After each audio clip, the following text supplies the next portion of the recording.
Hey Chloe, I'm coming to you with a new haircut from scenic parking lot behind my house to talk to you about surveys. Like way bigger than those Survey Monkey surveys that your friends who are taking Intro to Psychology send you all the time on Facebook. Surveys bigger than the national United States Census, and yes, even bigger than whatever study determined that there are now more than 7 billion people on this planet. I'm talking about surveys that are as big as the entire sky. If you didn't figure it out from that little riddle, I'm talking about sky surveys. And the name Sky Survey kind of deals with any sort of telescope or probe that's taking data out there. There are many different sky surveys, and they're used for a whole bunch of different things. Anywhere from mapping comet trails to like their point of origin, to creating a heat map of our own atmosphere to determine ozone loss. Chloe, as a space person, I'm sure you know way more about sky surveys than me. But my personal favorite sky survey is the survey taken by the Planck probe, which is the most current of 3 probes used to determine the nature of the cosmic microwave background radiation, which is a thermal map that has been composed detecting the latent heat from the Big Bang and the origin of the universe, and these surveys have been used in kind of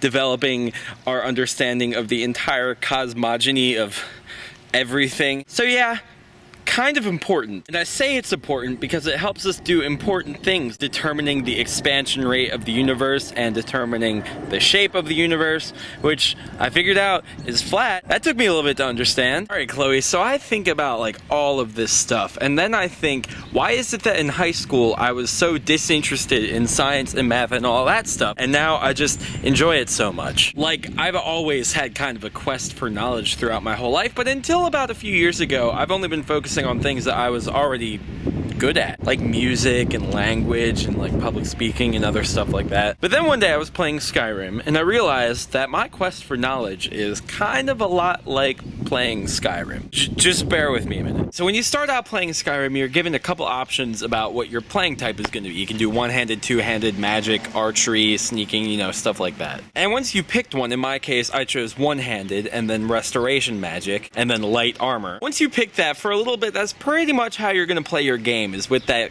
character type. And eventually you'll get to a point where if you're only using those skills, then you're not gonna level up very quickly. Not saying that you're not good at those skills, you know, those are just your top skills. But then you go back and you switch your character type to other forms of like weapons, like two-handed or maybe like some other kind of magic, and all of a sudden you're leveling up easier and easier. I hope you know where I'm going with this. So I guess what I'm saying is that I discovered that like kind of my entire public school career has been spent building up my base character stats. And now that I'm good enough at those, I'm going back and leveling up all my other characteristics, which is thus bringing up my total knowledge, you know, my whole level. Kind of running out of time here, so I guess the moral of this video is don't stop leveling up, even if you have to go back and farm for weeks again to get enough experience that you can keep leveling up. I'm looking at you, alteration magic. I'll see you next week.